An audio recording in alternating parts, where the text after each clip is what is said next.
Hindu Times Channel dibuat dengan rasa tulus ikhlas untuk mengumpulkan, mengkaji, dan mendokumentasikan sejarah Hindu, pengetahuan suci, dan filsafat rohani Weda. Apabila Anda ingin mendukung channel ini, kami mengundang Anda untuk mengklik tombol like dan subscribe, serta membagikan konten-konten kami.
Om Swastiastu. Sobat Hindu Times, kembali lagi dalam acara podcast Hindu Times seperti biasa.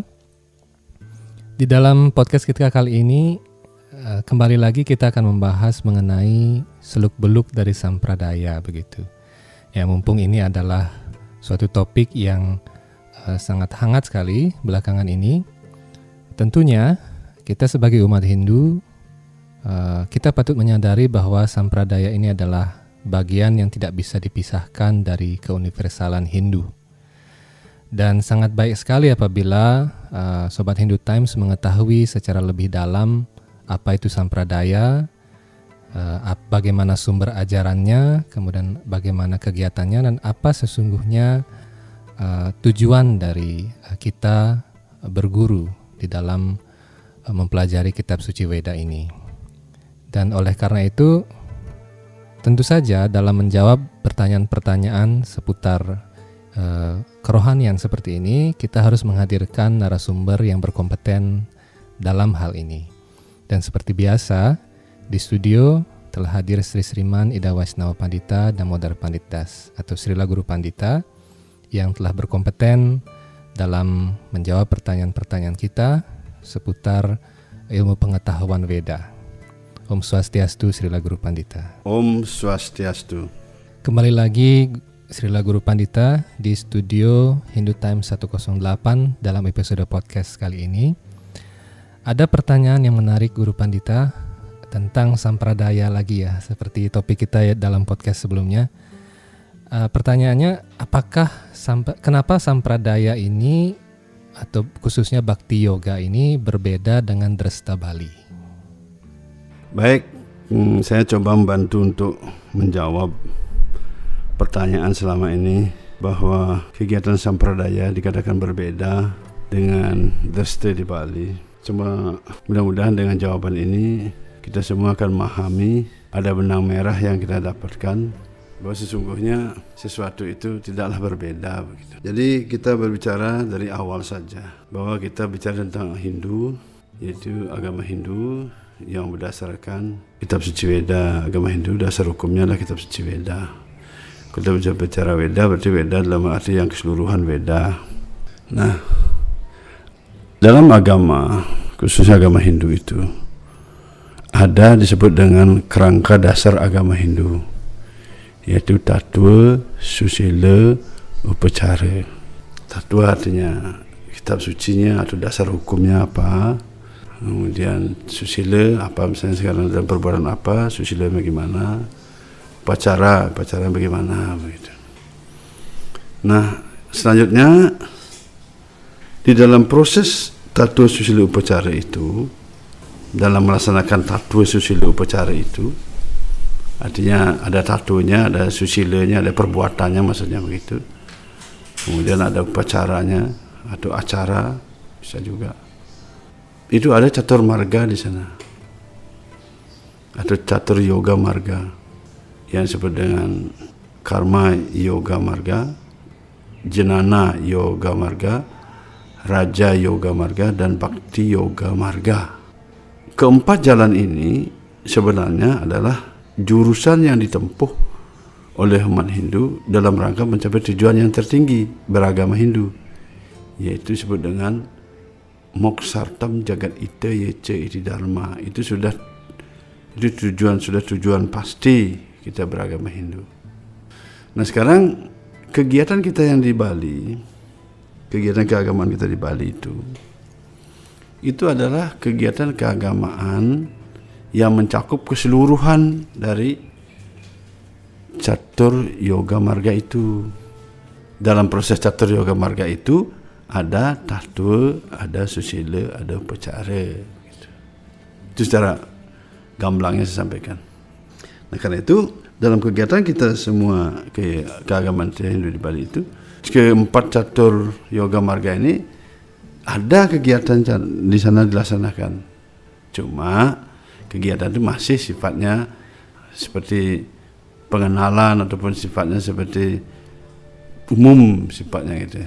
Pengetahuan secara umum seperti kalau saya andaikan sekarang dalam perkuliahan di kedokteran begitu, tujuan orang menjadi di dokter itu ada dokter umum, kemudian ada dokter spesialis begitu. Jadi kalau masih sifat dokter umum, dia tahu semua jurusan itu dia tahu, dia pelajari. Misalnya sekarang dokter umum itu kalau periksa mata tahu, periksa gigi mengerti juga, periksa apalagi dan sebagainya itu, penyakit dalam, penyakit kulit, apa semua mereka tahu. Dokter umum itu. Tapi begitu sakitnya menjurus suatu yang lebih dalam, maka dia akan dirujuk ke dokter spesialis begitu. Dan demikian tattoo-nya juga ada di sana, susilanya, upacara juga ada masing-masing. Dokter umum ada tattoo susilanya upacara, dokter khusus spesialis dokter susilanya upacara. Misalnya sekarang dokter umum, dia sakit dalam, mungkin dia bisa mengobati dalam takaran yang mana. Kemudian karena dia lebih dalam penyakitnya dibawa ke dokter spesialis, ada lagi alat bedah yang lebih lebih mendalam, cara pengobatannya lebih mendalam lagi begitu. Jadi tidak dimiliki oleh, kan kelihatan berbeda kan, tapi padahal itu pengembangan sifatnya, pendalaman. Demikian juga ajaran agama Hindu itu. Kalau kita lihat sekarang tadi yang kita di Bali itu, seperti contohnya ada Raja Yoga Marga kan begitu. Raja Yoga Marga ini kan juga kita lihat kalau kita Trisandi kan asana kayak gitu kan, pranayama kan, tarik nafas semua itu kan, itu baru pengenalan Raja Yoga Marga, baru pengenalan nama sifatnya itu. Jadi untuk kegiatan yang mendasar, maksudnya dasar-dasarnya itu baru dasar-dasarnya istilahnya. Bagi kalau orang memang harus pengenalannya diberikan seperti itu agar masyarakat tidak bingung, karena kalau secara umum manusia kan memang dari awam, makanya diberi pengenalan seperti itu. Nah kalau mereka nanti menjurus lagi lebih ke dalam lagi, dia harus masuk ke Raja Yoga Marga yang lebih dalam lagi, bagaimana pranayama, asananya bagaimana, pranayama bagaimana, sampai dia mencapai samadhi, akhirnya dia mencapai moksa kan begitu. Demikian juga kalau Bhakti Marga contohnya, kalau Bhakti Marga itu seperti Arcanam. Arcanam itu kan 9 cara bhakti itu ada Arcanam. Arcanam di Bali kan juga ada Arcanam. Karena itu kan Arcanam Sarupujanam, itu mantranya. Kan ada juga pertima itu dilaksanakan. Nah, itu masih sifatnya pengenalan, pemujaannya itu pengenalan. Karena itu ya dilakukan dengan cara yang tradisi, karena pada saat itu mungkin situasi kondisinya tidak memungkinkan dipakai alat-alat yang apa seadanya, menggunakan pertima, setelah itu ditaruh ya mungkin 6 bulan lagi baru turun beliau begitu. Sedangkan kalau Arcanam, penerapan Arcanam yang lebih mendalam lagi, Bhakti Yoga yang lebih mendalam lagi itu, arca itu harus setiap hari dilayani dan dibangunkan pagi-pagi jam 4 itu sudah bangun, beliau dibangunkan begitu arcanya, kemudian dimandikan dengan pancamrita, kemudian madu parkam dan segala macam begitu, seperti susu dan sebagainya, yogurt, ghee semua. setiap hari dimandikan seperti itu dan lain sebagainya, dengan segala peralatannya dipersiapkan, diganti pakaiannya, kemudian dibuat persembahan sampai 7 kali dalam 1 hari. Setiap hari itu dilaksanakan. Kemudian ada lagi ngelunge, setiap tahun ada tedun beliau. Gitu. Dengan persembahan-persembahan juga yang kita atur. Misalnya seperti sore hari harus mempersembahkan buah. Kemudian malamnya ada si kue, kalau pagi siang lengkap, sebenarnya begitu. Lebih ini lagi. Nah jadi itu kan kelihatannya berbeda kan.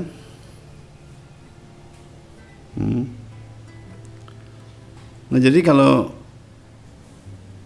kita lihat sekarang, kalau saya sampaikan lebih menjurus lagi, khususnya sampradaya dulu saya katakan.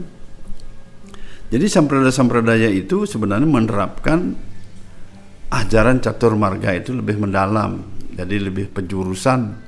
Sampradaya itu penjurusan, karena itu ada garis perguruan. Tatunya juga ditentukan. Tatunya itu maksudnya seperti tadi kan, kita secara umum kan Hindu mengambil semuanya, secara umum beda. Soalnya sekarang sampai satu saja, Brahma Sampradaya. Seperti apa yang kami tekuni di sini di ISKCON Indonesia ini, yang pusatnya di Kisah Dharma Ashram. Jadi ISKCON Indonesia di pusat di Kisah Dharma Ashram ini, kita terapkan khusus, kita mengambil satu jalan, yaitu Bhakti Yoga Marga.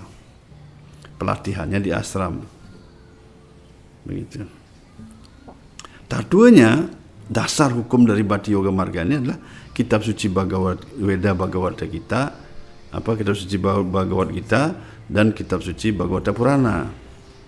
Itu buku spesialisnya, dasar hukumnya atau textbooknya. Kalau seperti saya katakan tadi, spesialis bedah, ada bukunya khusus spesialis bedah itu, begitu. Atau spesialis penyakit dalam, misalnya begitu, ada bukunya khusus seperti itu. Ini juga begitu. Mengapa bukunya di Bhakti Yoga ini kok hanya Bhagavad Gita sampai Purana? Karena memang khusus jurusannya untuk memperdalam ajaran agama Hindu ini, menempuh jalan Bhakti Yoga ini untuk mencapai moksa. Itu buku textbooknya memang Bhagavad Gita dan Bhagavata Purana. Itu yang diutamakan sebagai dasarnya, sedangkan yang lain itu referensi sifatnya semua.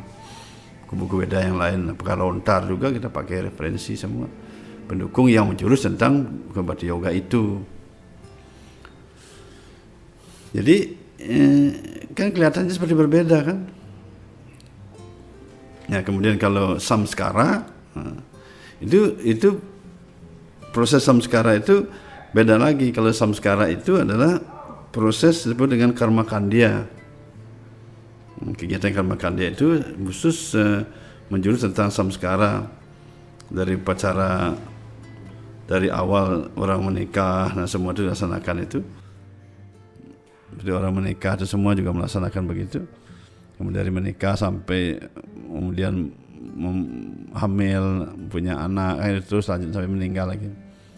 Itu samskara itu kalau kita dibalikan kelihatan nampak itu orang para pendeta memimpin upacara samskara itu kayak kegiatan karma kandya di sana. Kalau karma marga beda lagi, bukan begitu. Karma marga itu adalah suatu perbuatan yang dilakukan tanpa pemberi dengan hasil, dipersembahkan sepenuhnya untuk dharma. Jadi dia tidak mengharapkan sama sekali dari hasil itu. Jadi karma marga, karma kandya lain lagi, itu sisi lain lagi dari kegiatan keagamaan dalam agama Hindu. Gitu. Yang mana ada tatu susila upacara juga di situ menjurus begitu. Nah, jadi kalau masalah itu tentang Bhakti Yoga itu lain lagi. Bhakti Yoga, sedangkan tadi karma kandya lakukan itu secara manusiawi, kegiatan dilaksanakan.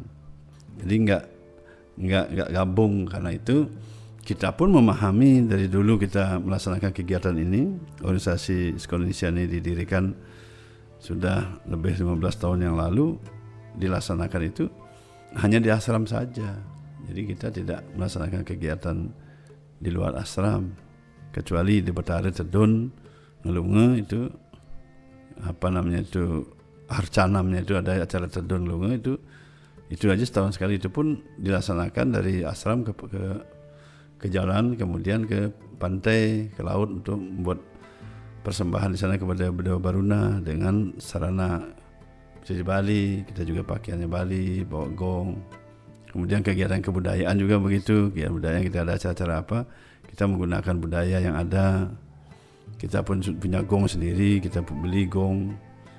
Lumayan harga gong kita beli sampai 200 juta kan. Dan kita semua anggota kita menggambal dan tari-tarian yang ada kita gunakan seperti tari klasik ataupun tari modern yang sudah diciptakan di Bali itu kita gunakan. Jadi kita tidak ada urusan tentang menambahi, mengurangi begitu. Terlalu sibuk untuk urusan itu, sedangkan melaksanakan Bhakti Yoga ini sudah kekurangan waktu bagi kegiatan yang lain-lain di luar itu. Nah, karena itu guru kita Srila Prabhupada menyarankan supaya fokus Bhakti Yoga itu. Jangan lagi ada tambahan apa-apa yang dibuat untuk ini, untuk itu, yang sedangkan sudah banyak kegiatan yang di luar itu. Belum kegiatan bekerja, cari uang, belum lagi kegiatan sosial di masyarakat, belum lagi kegiatan adat, kan sudah banyak sekali. Karena itu kalau misalnya kita mengkonversi budaya dan segala macam, tidak ada hubungannya begitu. Kalau masalah berpakaian misalnya itu hanya orang-orang suka-suka saja, sedangkan organisasi tidak mengatur begitu. Guru kami juga tidak mengatur masalah itu. Kalau kita memakai pakaian Bali, ya pakaian Bali. Mereka ada yang orang pakai pakaian India kan untuk mempermudah mereka melaksanakan kegiatan Bhakti Yoga saja. Karena harus duduk lama sampai 2-3 jam kadang-kadang itu mendengarkan Dharmocana tentang Bhakti Yoga juga cukup lama begitu. Dan itu pun kita hanya wajibkan untuk di ashram saja. Nanti kalau keluar ganti lagi.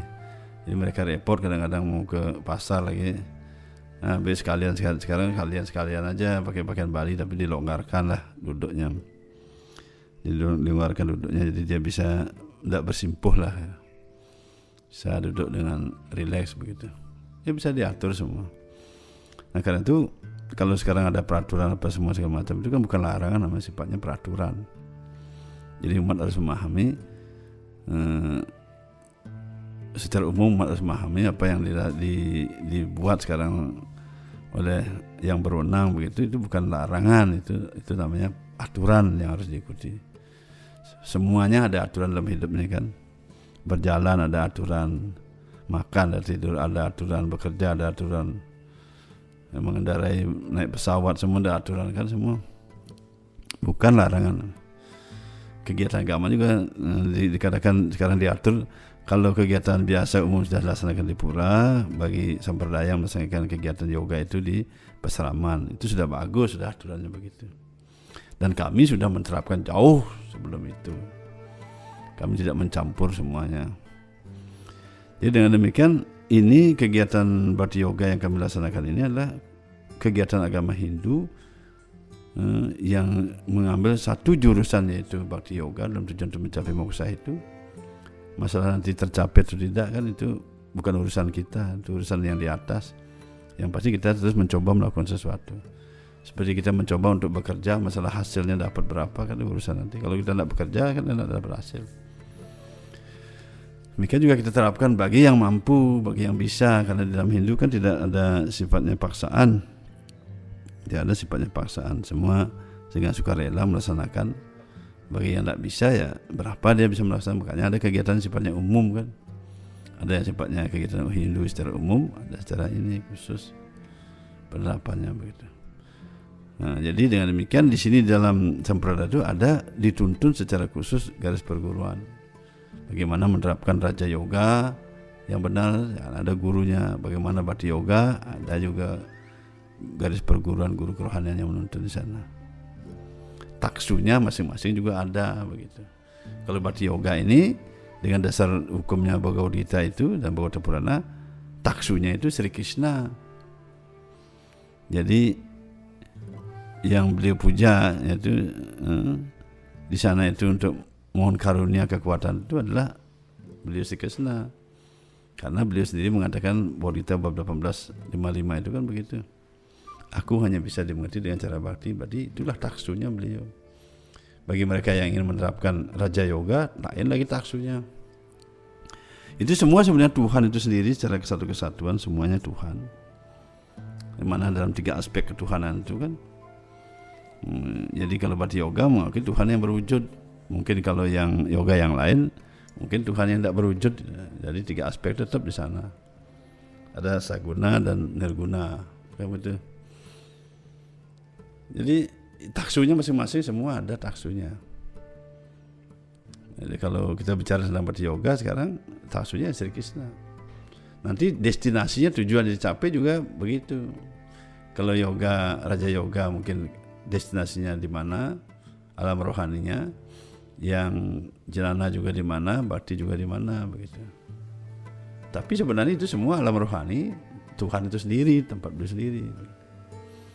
Itu ya cuma begitu saja, karena semuanya kan memang acintya, jadi semua itu tak terbatas. Jadi sesuatu itu yang tidak bisa dijangkau dengan pemikiran biasa, karena itu diterapkan dengan sistem Bhakti Yoga itu dengan lebih mudah, dan pemahaman tentang Tuhan juga lebih mudah untuk menjalani hal itu, begitu. Jadi dengan demikian semua sudah ditata masing-masing, ada penataannya. Karena itu kegiatan yang khusus yang lebih mendalam ini diberi tempat di Pasraman. Nah, karena itu saya sampaikan pada seluruh umat Hindu juga, kita harus bersyukur ada umat yang memang dengan sukarela belajar sendiri untuk ingin mencapai tujuan tertinggi, mempertahankan ajaran agamanya umat Hindu, supaya memperdalam keyakinannya lagi sebagai umat Hindu, memperdalam umat Hindu. Mereka tidak meninggalkan Hindu dengan tetap memperdalam, berarti apa yang ada secara umum yang kita sudah warisi agama Hindu, kegiatan yang umum tadi saya katakan itu seperti dokter umum begitu, kita umum itu tetap juga terapkan bersama. Termasuk yang karma kandianya juga ada samskaranya itu diterapkan juga. Misalnya kalau kita di adat atau upacara apa atau persembayangan apa tetap juga. Termasuk pemujaan kepada selain Ista Dewata tadi itu ada pemujaan pada dewata-dewata yang lain juga para luhur juga tetap juga dilaksanakan. Itu kan hanya orang saja yang mengatakan berbeda. Tapi secara umum kita sendiri yang tahu, kita penerapan para dewa yang tahu, luhur kita tahu. Bagaimana mungkinlah para dewa yang selalu baik menjaga kita tidak hormat. Bagaimana ke orang tua kita yang melihara kita tidak hormati. Luhur kita yang memberikan warisan kita tidak hormati kan. Kalau kita memperdalam ajaran agama, orang tidak beragama aja anggaplah begitu. Punya hati, punya rasa. Binatang aja punya hati, punya rasa kadang-kadang sama anaknya pada induknya. Bagaimana kita manusia, masa kita tidak menghormati para luhur kita? Itu sudah alami, itu berjalan begitu. Kalau ada wacana tentang Baudita mengatakan Yanti Dewa Berta Dewa dan selanjutnya itu artinya adalah satu bidang keterikatan. Kalau mereka sekarang terikat menjadikan leluhur itu sebagai segala-galanya, selalu memusatkan pikiran pada leluhur, maka dia pergi ke leluhur, itu maksudnya. Sekarang kalau misalnya aspek Tuhan ataupun Istadewata yang mana ataupun taksu yang mana dia pusatkan, nanti ke sana. Kalau ada orang juga memuja hantu, dia pusatkan jadi hantu, dia bagi segala-galanya dalam hidupnya, maka dia akan menjadi seperti itu. Tapi kalau kita kan tidak begitu. Sekarang sudah mencapai tujuan masing-masing dengan jalannya masing-masing yang dia puja. Mungkin sudah puja Tuhan dalam Istadewata yang mana. Kemudian seperti para dewa luhur yang lain apa itu semua kan kita juga hormati, kita juga sembah sebagai suatu kehidupan beragama di mana kita hormat kepada sesuatu yang patut kita hormati. Datang kita sembah, kita bawa aturan semua itu wajar saja. Ya, dilakukan. Tapi ketika dia musakkan pikiran sekarang untuk dia fokus mencapai sukses dengan moksha itu, maka itulah yang dimaksud di sana. Kemana sekarang difokuskan? Nah, kalau di Bhakti Yoga ini ataupun di yoga-yoga itu kan pasti ke Tuhan fokusnya. Yoga yang mana aja itu pasti ke Tuhan fokusnya. Karena itu mereka akan mencapai tujuan itu, apa Tuhannya itu yang nirguna atau saguna. Itu aja masalahnya. Itu yang saguna lagi, ada lagi banyak lagi. Salah satunya Sri Krishna tadi. Nanti di alam rohani juga begitu. Tujuannya di sana ke sana. Kalau Krishna loka, kalau Krishna loka, kalau Rama loka. Narayana loka, kalau Siwa loka. Begitu, dan semua itu alam rohani yang akan dicapai oleh setiap orang dengan merasakan hubungan rohani di tempat itu. Gimana suasana rohaninya sesuai dengan tempat itu. Yang pasti semua rohani bersifat mutlak dan kekal, penuh kebahagiaan, begitu, penuh pengetahuan.